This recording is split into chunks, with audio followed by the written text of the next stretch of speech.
8 साल का एक बच्चा 1 रुपए का सिक्का मुट्ठी में लेकर एक दुकान पर जाकर पूछने लगा, क्या आपकी दुकान में ईश्वर मिलेंगे? दुकानदार ने यह बात सुनकर सिक्का नीचे फेंक दिया और बच्चे को निकाल दिया। बच्चा पास की दुकान में जाकर 1 रुपए का सिक्का लेकर चुपचाप खड़ा रहा। ए लड़के, 1 रुपए में तुम क्या चाहते हो? मुझे ईश्वर चाहिए, आपकी दुकान में है। दूसरे दुकानदार ने भी भगा दिया, लेकिन उस अबोध बालक ने हार नहीं मानी। एक दुकान से दूसरी दुकान, दूसरी से तीसरी, ऐसा करते करते कुल 40 दुकानों के चक्कर काटने के बाद एक बूढ़े दुकानदार के पास पहुंचा। उस बूढ़े दुकानदार ने पूछा, तुम ईश्वर को क्यों खरीदना चाहते हो? क्या करोगे ईश्वर लेकर? पहली बार एक दुकानदार के मुंह से यह प्रश्न सुनकर बच्चे के चेहरे पर आशा की किरणें लहराई। लगता है इसी दुकान पर ही ईश्वर मिलेंगे। बच्चे ने बड़े उत्साह से उत्तर दिया, इस दुनिया में माँ के अलावा मेरा और कोई नहीं है। मेरी माँ दिन भर काम करके मेरे लिए खाना लाती है। मेरी माँ अब अस्पताल में है। अगर मेरी माँ मर गई तो मुझे कौन खिलाएगा?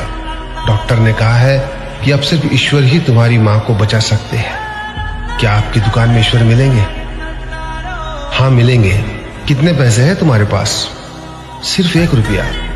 कोई दिक्कत नहीं है, 1 रुपए में ही ईश्वर मिल सकते हैं। दुकानदार ने बच्चे के हाथ से 1 रुपया लिया और उस 1 रुपए के अंदर 1 गिलास पानी के अलावा बेचने के लिए उसके पास कुछ भी नहीं था। इसलिए उस बच्चे को फिल्टर से 1 गिलास पानी भरकर दिया और कहा, यह पानी पिलाने से ही तुम्हारी माँ ठीक हो जाएगी। अगले दिन कुछ मेडिकल स्पेशलिस्ट उस अस्पताल में गए।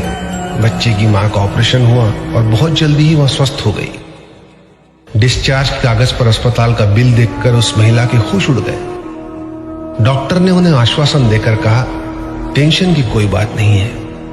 एक वृद्ध सज्जन ने आपके सारे बिल चुका दिए हैं, साथ में एक चिट्ठी भी दी है। महिला चिट्ठी खोलकर पढ़ने लगी। उसमें लिखा था, मुझे धन्यवाद देने की कोई आवश्यकता नहीं है। आपको तो स्वयं ईश्वर ने ही बचाया है। मैं तो सिर्फ एक जरिया हूं। यदि आप धन्यवाद देना ही चाहती है तो अपने अबोध बच्चे को दीजिए, जो सिर्फ 1 रुपए लेकर नासमझों की तरह ईश्वर को ढूंढने निकल पड़ा।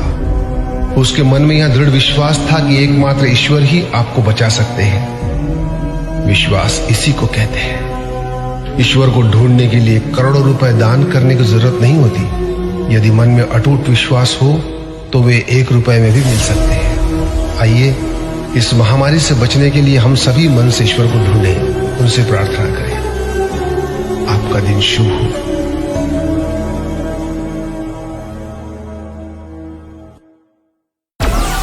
Download Moj.